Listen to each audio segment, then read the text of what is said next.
네, 25년 동안 언론인으로 열정을 불사르던 분을 잠깐 소개합니다. 그분은 MBC 뉴스데스크 앵커까지 역임한 조정민 목사님입니다. 50이 다 된 나이에 예수님을 만나고 또 신학을 해서 목회자의 삶을 살고 계십니다.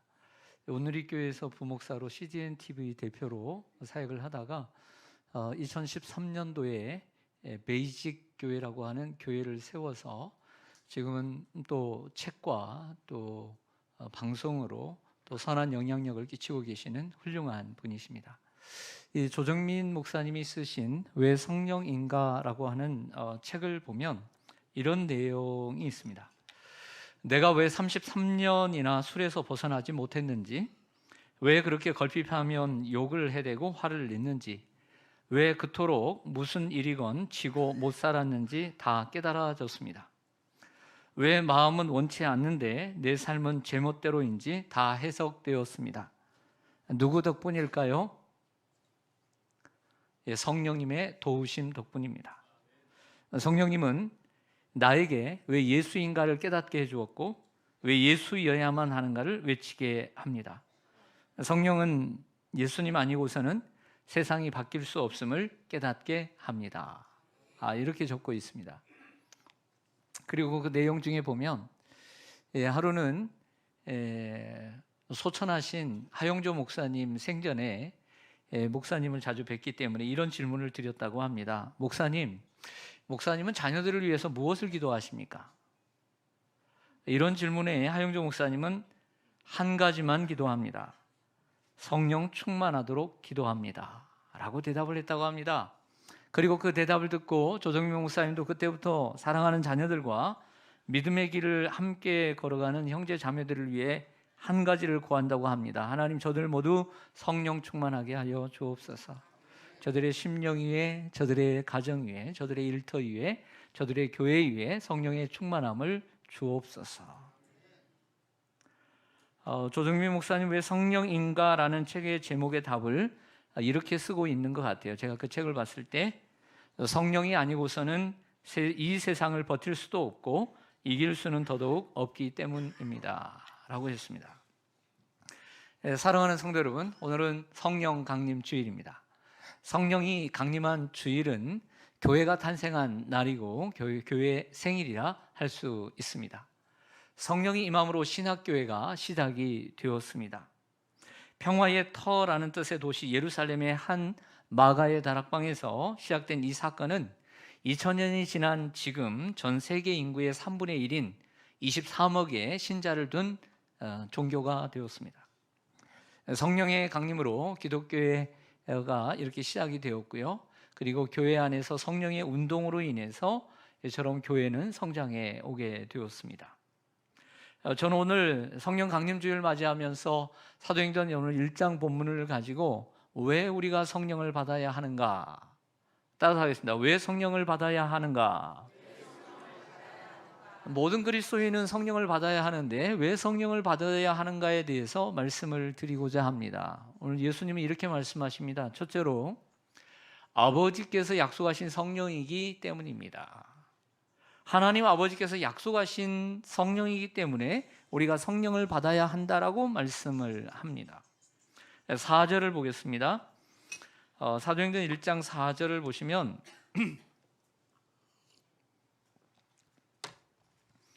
사도와 함께 모이사, 예수님이 하신 겁니다. 예수님이 사도와 함께 모이사 그들에게 분부하여 이르시되 예루살렘을 떠나지 말고 내게서 들은 바, 따라서 하겠습니다. 아버지께서 약속하신 것을 기다리라. 네. 예루살렘을 떠나지 말고 기다리라 했을 때 왜 기다리라고 하냐면 아버지께서 약속하신 것을 기다리라고 말씀합니다. 아버지께서 약속하셨기 때문에 우리는 기다려야 하고 받아야 하는 것입니다. 그 좋은 선물을 말이죠. 오늘 예수님께서 이 말씀을 하시던 때는 예수님께서 우리를 위해 십자가에 죽으시고 부활하시고 바로 하늘로 올라가신 것이 아니라 이 땅에 며칠을 계십니까? 40일을, 오늘 3절에 보면 40일을 이 땅에 계시며 많은 증거로 자신을 보이시고 하나님의 나라를 증거했다라고 말합니다. 40일을 계시다가 하늘로 올라가셨습니다. 그래서 40일을 다 계시고 하늘로 올라가시기 전에 하신 말씀이에요. 사도와 함께 모이사 너희는 예루살렘을 떠나지 말고 아버지께서 약속하신 것을 기다리라 라고 말하고 있습니다. 여러분, 그렇다면 하나님 아버지께서 약속하신 것은 무엇일까요? 그것은 성령입니다. 하나님 아버지께서 주시겠다고 약속하신 것은 성령, Holy Spirit, 성령입니다. 그리고 내게서 들은 바라는 말씀을 하는 거 보니까 예수님께서 그전에도 이런 말씀을 하셨던 것을 알 수 있습니다. 그때가 언제냐면 예수님이 바로 십자가에 못 박혀 돌아가시기 전에 하신 감람산 광화, 요한복음 14장에서 16장의 말씀, 이 설교에 들어 있습니다. 요한복음 14장 26절을 한번 보시겠습니다. 너무 빨리 올리지 마세요, 글을. 자, 함께 읽겠습니다. 시작. 보혜사 곧 아버지께서 내 이름으로 보내실 성령, 그가 너희에게 모든 것을 가르치고 내가 너희에게 말한 모든 것을 생각나게 하리라. 아멘. 여러분, 하나님 아버지께서 약속하신 것이 뭐냐면 아버지께서 내 이름으로, 주님의 이름으로 보내실 성령입니다. 그러니까 보내는 주체는 아버지인 것이지 예수님이 아닙니다. 내 이름으로 보낼 뿐이지 보내시는 분은 아버지인데, 그 아버지께서 보내실 성령의 또 다른 이름이 뭐냐면 보혜사입니다. 따라하겠습니다. 보혜사. 보혜사, 이분이 성령님이십니다.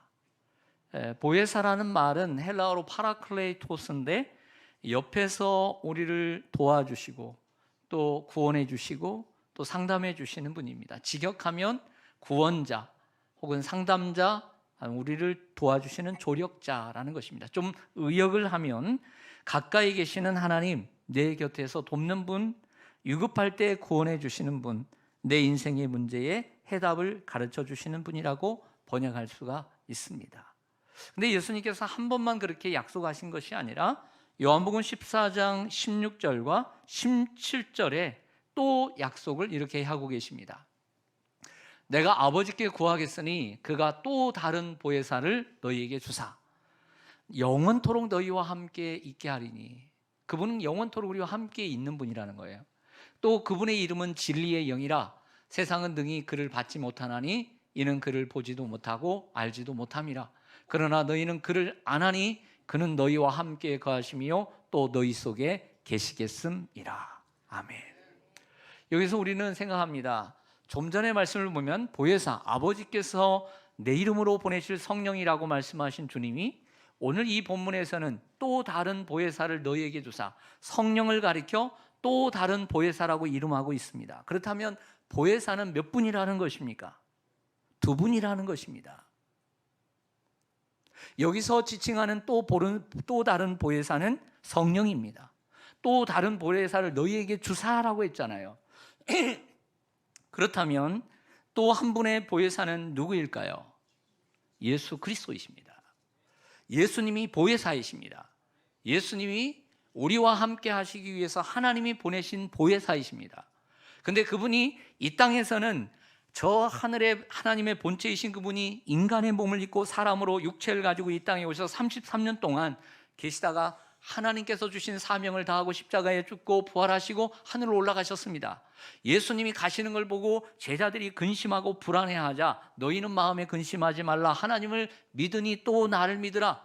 그리고 내가 가지만 내가 너희에게 아버지께서 내 이름으로 주실 성령, 또 다른 보혜사가 있을 것이다. 그는 나를 대신해서 너희의 이제는 마음속에 있을 것이고 고와 같이 버려두지 아니하며 너희를 진리 가운데로 인도하며 생각나게 하시고 너희를 장래의 길을 기도하시리라. 할렐루야. 그러니까 예수님의 또 다른 이름이 성령인 거죠. 성령님은 예수님을 대신해서 이 땅에 오셨습니다. 다른 점은 예수님은 보이는 분으로 오셨다면 성령님은 보이지 않는 분으로 어디에? 믿는 자들의 마음속에 계시는 거예요. 그러므로 그분이 보혜사인 거죠. 할렐루야. 요한복음 15장 26절에도 내가 아버지께로부터 너희에게 보낼 보혜사, 아버지께로부터 나오시는 진리의 성령이 오실 때에 그가 나를 증언하실 것이요 라고 말씀하십니다. 성령은 아버지에게서 나오는 것입니다. 그래서 성령은 물건이나 능력이나 은사가 아니라 인격을 가지고 계시는 하나님이십니다.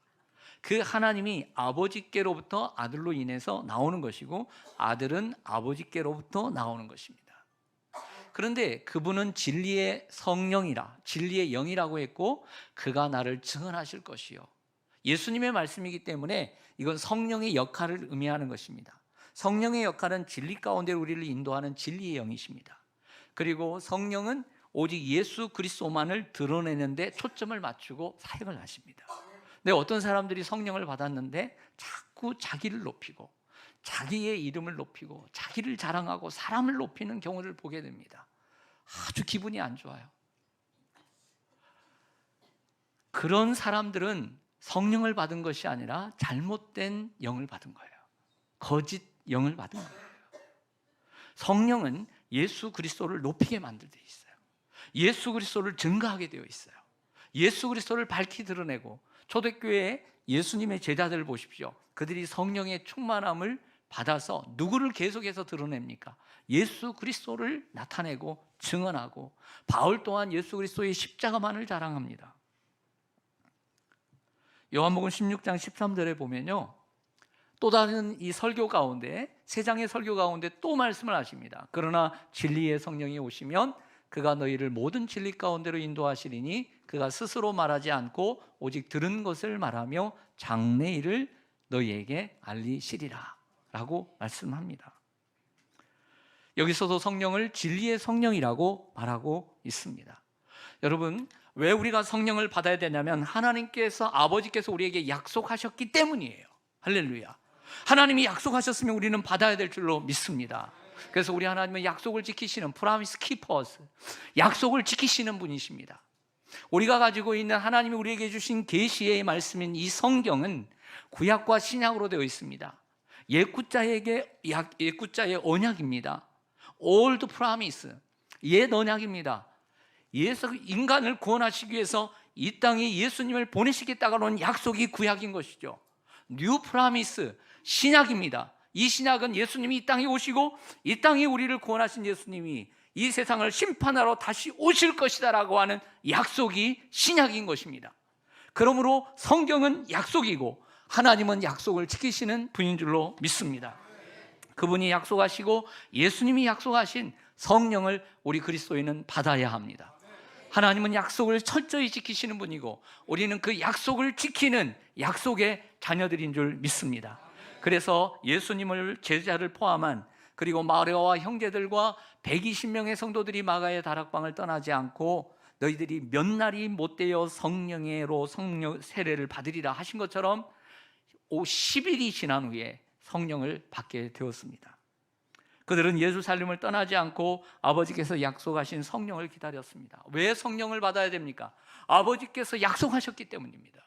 이 약속하신 것은 받아도 되고 안 받아도 되는 이러한 선택의 것이 아니라 꼭 받아야 하는 것이기 때문에 우리가 받아야 될 줄로 믿습니다. 두 번째로, 우리가 성령을 받아야 되는 이유는 성령으로 세례를 우리가 받아야 되기 때문입니다. 5절 말씀을 보겠습니다. 5절 말씀, 요한은 물로 세례를 베풀었으나 너희는 몇 날이 못되어 성령으로 세례를 받으리라 하셨느니라. 아멘. 성경에는 여러 요한들이 나옵니다. 대표적으로 예수님의 제자를 가리켜 성경은 사도 요한이라고 얘기를 합니다. 그 요한은 요한복음과 요한 1, 2, 3서 그리고 요한계시록을, 요한문안을 쓴 사람입니다. 그러나 여기에서 말하는 너희가 요한은 물로 세례를 베풀었으나 했을 요한은 세례를 베풀었다 해서 우리가 뭐라고 부릅니까? 세례 요한이라고 부릅니다. 하나님의 직접 계시를 통해서 요단강에서 물로 회개의 세례를 베풀었던 그 세례 요한을 가리키는 것이죠. 죄가 없으신 예수님이지만 이 세례 요한을 지지해 주시면서, 그리고 모범이 되시기 위해서 직접 예수님께서 세례를 받으셨죠. 세례를 받을 때 하늘의 문이 열리고 하늘에서 음성이 납니다. 그리고 성령이 비둘기처럼 내려옵니다. 하늘에서 음성이 나서 이르되 내 사랑하는 아들이요 내 기뻐하는 자라 하였습니다. 그러나 우리 그리스도에게는 이러한 물세례, 물에 풍덩 들어갔다가 다시 나오는 침례, 우리 장로교에서 이 머리에다가 물을 뿌리는 세례, 이 세례만 있어서는 안 됩니다. 성령으로 세례를 받아야 진정한 그리스도인이 되는 것입니다. 요한복음 3장의 이야기를 잠깐 꺼내봅니다. 하루 어느 날 밤에 니고데모라고 하는 사람이 예수님을 찾아왔습니다. 성경은 얘기합니다. 그는 바리새인이요 유대의 지도자라 했습니다. 요즘 얘기하면 아주 최고 고위 공직자입니다. 그가 한밤중에 예수님을 찾은 이유를 꿰뚫어 보신 예수님께서 뭐라고 하셨습니까? 사람이 물과 성령으로 나지 아니하면 하나님 나라에 들어갈 수 없느니라 라고 했습니다. 사람이 나는 것은 물로만 나는 것이 아니라 성령으로 거듭나야 하나님의 나라에 들어갈 수 있는 줄로 믿습니다. 어떤 사람은 내가 교회를 다니고 학습을 받고 입교를 받고 혹은 세례를 받아서 나는 세례를 받았기 때문에 나는 천국에 갈 수 있어, 나 세례 받은 사람이야 라고 말할 수 있습니다. 하지만 그렇지 않습니다. 그러한 물세례만 받았다고 해서 하나님 나라에 들어갈 수 있는 것이 아니라 물세례와 함께 성령으로 세례를 함께 받아야 하나님의 나라에 들어갈 수 있는 거죠. 할렐루야. 사도행전 19장 2절과 3절을 화면을 통해서 보겠습니다. 이르되 너희가 믿을 때에 성령을 받았느냐? 이르되 아닙니다. 우리는 성령의 계심도 듣지 못하였습니다. 바울이 말합니다. 그러면 너희가 무슨 세례를 받았느냐? 요한의 세례입니다. 대화로 되어 있습니다. 대화로 되어 있죠. 너희가 믿을 때에 성령을 받았느냐? 아니요, 성령의 이름도 듣지 못했습니다. 그러면 너희가 무슨 세례를 받았냐? 네, 요한의 세례를 받았습니다 라고 말했습니다. 사도 바울이 3차 선교행을 시작하면서 에베소 교회에 들리자 한 10명 정도 성도를 만났습니다. 제자들을 만났습니다. 그래서 이 얘기를 했던 거죠. 요한의 세례밖에 모르는 거예요. 물세례밖에 못 받았다는 거예요. 성령이 있음도 들어보지 못했다는 거예요. 그래서 복음을 전합니다. 믿음이 있도록 복음을 전하고 그들에게 안수하자 성령이 임한 줄로 믿습니다. 성령을 받아야 구원을 받은 것입니다. 할렐루야. 여러분 정말 구원받기 위해서 교회 나오는 거 아닙니까? 하나님 나라에 들어가기 위해서 교회를 나오는 거 아닙니까? 이게 정말 그렇다면 여러분들 성령으로 선물을 받아야 되죠. 그러나 여러분들에게 진중하게 묻습니다. 여러분들은 성령을 받으셨습니까? 성령으로 세례를 받으셨습니까? 확신이 있으십니까? 오늘 그거에 대해서 말씀을 드리겠습니다. 예수님이 하늘로 올라가시고 난 후에 너희가 몇 날이 못되어 성령으로 세례를 받으리라 라고 오늘 말씀하셨습니다. 이 말씀처럼 그 몇 날이 열흘이 되었습니다. 열흘이 되었다는 것은 예수님이 십자가에 못 박혀 죽으시는 절기는 무슨 절기였습니까? 유월절이었죠. 유월절이었습니다. 하나님께서 이스라엘 백성들을 어린 양의 피로 그 죽음의 밤에서 구원하신 유월절을 지키는 때에 예수님이 유월절 식사를 하시고 유월절 양이 되어 죽으셨습니다. 이 죽으신 후에 지금 부활하시고 40일이 지났습니다. 원래 이 유월절이 지난 후에 50일째 되는 해가 하나님께서 이스라엘 백성들에게 제정하신 오순절이라고 하는 절기입니다.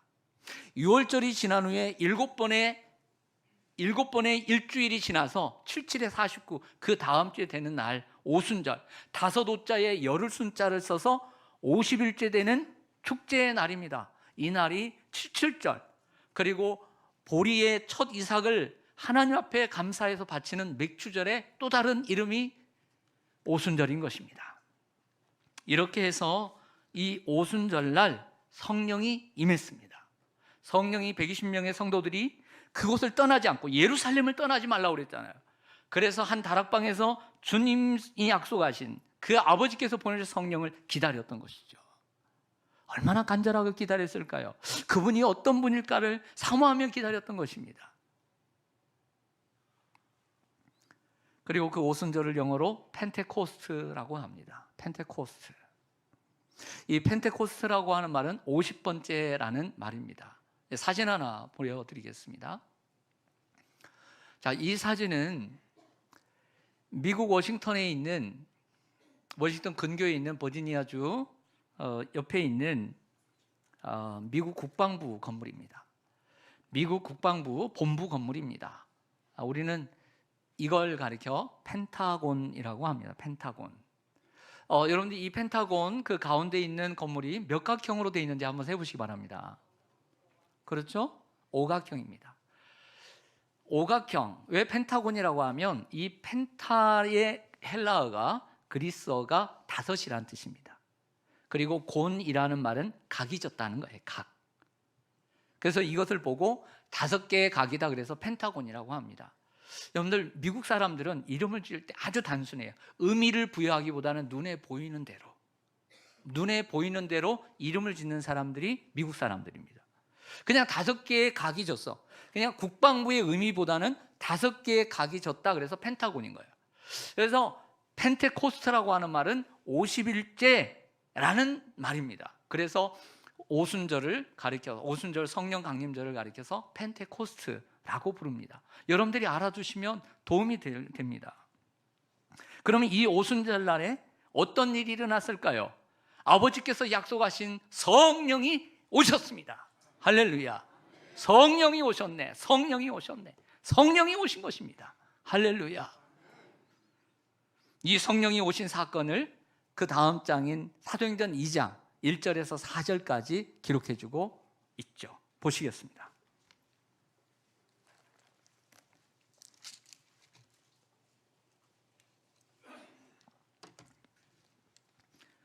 오순절 날이 이미 이르매 그들이 다 같이 한 곳에 모였더니 호련히 하늘로부터 급하고 강한 바람 같은 소리가 있어 그들이 앉은 온 집에 가득하며 마치 불의 혀처럼 갈라지는 것들이 그들에게 보여 각 사람 위에 하나씩 임하여 있더니 그들이 다 성령의 충만함을 받고 성령이 말하게 하심을 따라 다른 언어들로 말하기를 시작하니라. 아멘. 이게 성령 강림 사건입니다. 바람이 부는데 바람이 부는 소리가 들리고 불의 혀같이 갈라지는 것이 눈에 시각적으로 보이고 각 사람에게 성령이 임하여 있고 그들이 성령이 충만하여 다른 언어들로 많은 사람들이 예루살렘에 예배하러 왔는데 그 다른 나라들이 16개국 사람들이 기록되어 있는데요. 그 사람들의 방언으로 지금 우리가 얘기한 이런 얘기가 아니라 그 다른 나라 직접 언어들을 그들이 구사하게 되었던 거죠. 그래서 베드로가 그렇게 설교할 때 그 사람들이 알아듣게 되었던 것이죠. 여러분, 이 성령 강림 사건은 단회적인 사건이지만 예수님을 구주로 믿는 사람들은 똑같은 경험은 아닐지라도 성령으로 세례를 받게 되는 것입니다. 그렇다면 이러한 성령은 우리는 그러면 어떻게 받을 수 있을까요? 오순절도 지나고 우리가 마가의 다락방에 있는 것도 아닌데 어떻게 받을 수 있을까요? 사도행전 2장 38절입니다. 베드로가 이르되 너희가 회개하여 각각 예수 그리스도 이름으로 세례를 받고 죄사함을 받으라. 그리하면 성령의 선물을 받으리니. 성경 분명히 얘기합니다. 너희가 회개하고 예수 그리스도 이름으로 세례를 받고 그리고 죄사함을 받으라. 그러면 성령으로 선물을 받으리라. 근데 저는 이 말씀을 볼 때 조금은 애매하고 조금은 선명하지 않는 부분들이 있어서 안타까워서 여러분들에게 또 다른 말씀으로 이 부족한 부분을 채워드리기를 원합니다. 에베소서 1장 13절입니다. 그 안에서 그리스도 안에서 너희도 진리의 말씀 곧 너희의 구원의 복음을 듣고 그 안에서 또한 믿어 약속의 성령으로 인치심을 받았으니. 아멘.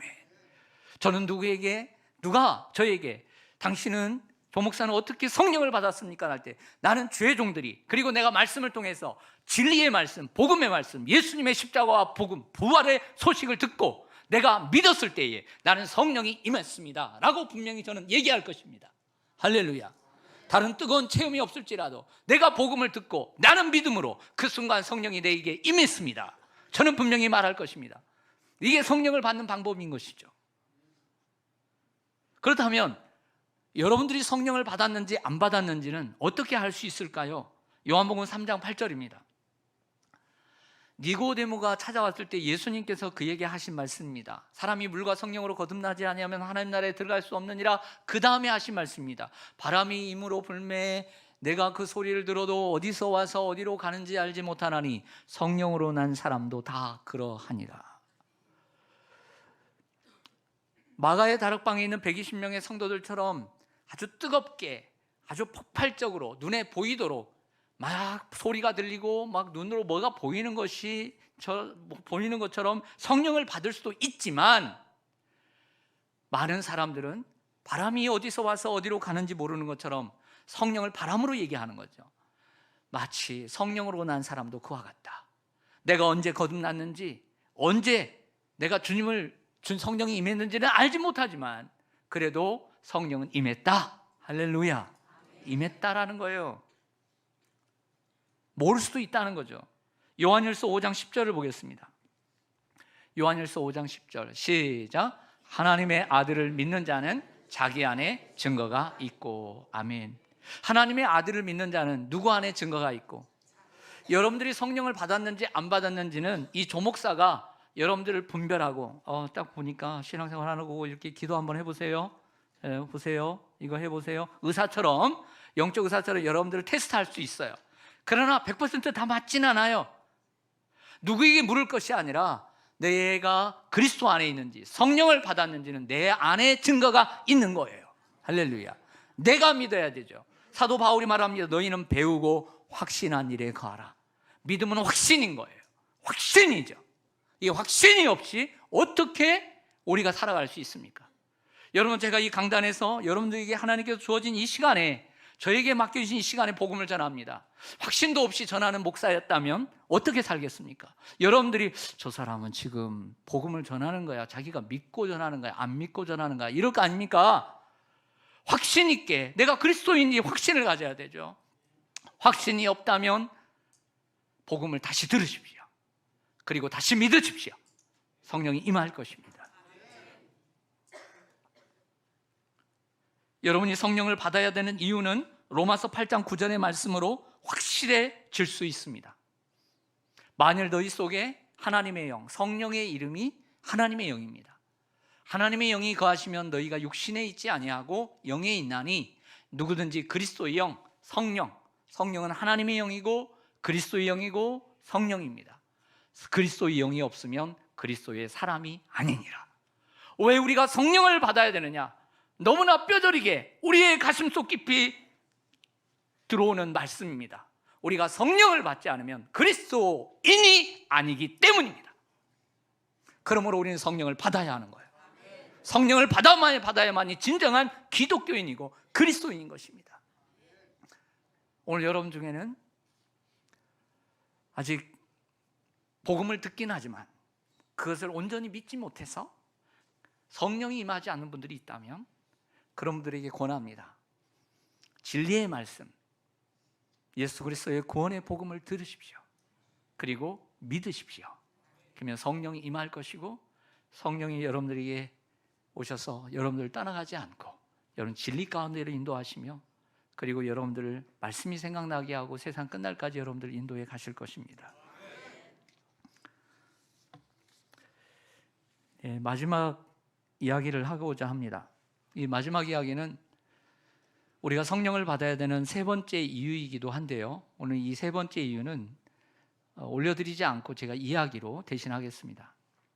에스겔서 37장에 보면 하나님께서 에스겔 선지자를 환상 가운데 깊은 산 골짜기로 데리고 가십니다. 거기 가니까 걸음을 걸을 수 없을 정도로 뼈들이 앙상하고 마른 뼈들이 가득했습니다. 얼마나 많은지 그 수를 셀 수가 없었고, 그리고 그 뼈들이 아주 말랐습니다. 해골을 비롯해서 어깨뼈, 무릎뼈, 갈비뼈, 대퇴골, 척추뼈, 꼬리뼈, 응치뼈, 복사뼈, 손가락뼈, 발가락뼈, 뼈들이, 온갖 뼈들이 난무했습니다. 그때 하나님께서 에스겔에게 묻습니다. 인자야, 이 뼈들이 능히 살겠느냐? 여러분 같으면 뭐라고 대답하시겠습니까? 어떻게 살아요? 라고 하겠지만 에스겔은 지혜롭게 대답합니다. 하나님이 아십니다. 사실 조금 그 뒤편으로 가보면 이 뼈들은 이스라엘 민족이라고 설명을 해주고 있습니다. 당시의 이스라엘 민족은 바벨론에게 나라를 빼앗겨 포로로 잡혀가 있었고 70년의 생활이 지속되는 가운데 에스겔도 그 중에 포로로 잡혀간 사람 중에 한 사람이었어요. 이처럼 고국에 돌아올 희망이 없고 내일에 대한 소망이 없는 이런 이스라엘 민족을 마른 뼈로 하나님이 보여주신 것이죠. 우리도 세상을 살다 보면 이처럼 내일이 안 보이고 내 인생에 소망도 없고 내 인생이 끝났다라고 느껴지는 때가 있습니다. 뭔가를 새롭게 할 의욕도 생기지 않고 열심도 생기지 않고 동기부여도 되지 않는, 그저 살아있으니까 살 수밖에 없다라고 하는 생각으로 살아가는 우리의 모습이 마른 뼈와 같지 않습니까? 그러므로 이 마른 뼈의 모습은 남의 이야기가 될 수가 없습니다. 그러나 하나님은 에스겔에게 말합니다. 내가 생기를 너희에게 들어가게 하리니 너희가 살아나리라. 내가 생기가 너희에게 들어가게 하리니 너희가 살아나리라. 하나님이 생기를 들어가게 하신다면 살아난다는 거예요. 그러자 이것을 에스겔이 대언을 합니다. 그러자 마른 뼈에 힘줄이 생기고요, 힘줄이 들어오게 되니까 거기에 살이 덮이고요, 그리고 그 위에 가죽이 덮이기 시작합니다. 그리고 생기가 들어가자 그들이 살아나서 극히 큰 군대가 되었습니다. 여기서 생기라는 영어 단어를 찾아보니까 바로 호흡입니다. 호흡. 우리가 살아있지만, 몸은 있지만, 우리가 몸은 있지만 여기에 호흡이 없다면 우리가 살아있다라고 말할 수 있겠습니까? 우리가 이 세상을 살아가지만 하나님의 호흡, 하나님의 영이 없으면 살아있다고 말할 수 있습니까? 육체가 될 뿐이죠. 그러므로 여기에 호흡이라는 것은 하나님이 불어넣는 성령을 가리키는 것입니다. 태초에 하나님이 천지를 창조하시니라 땅이 혼돈하고 공허하며 흑암이 깊음이 있고 하나님의 영이 수면에 운행하시니라. 성령이 들어갈 때 절망 가운데 있는 이들이 소망을 갖게 됩니다. 내 인생은 끝났다라고 생각하는 이들이 성령을 받을 때 절망이 끝이 나고 소망은 시작되는 거죠. 성령을 받으면 절망이 끝난 것입니다. 사랑하는 성도 여러분, 예수님의 진정한 제자는 하나님 아버지께서 약속하신 성령을 받아야만 하는 거예요. 그 성령은 진리의 말씀이신 예수님의 구원의 복음을 듣고 내가 믿을 때에 성령은 우리에게 오시는 거예요.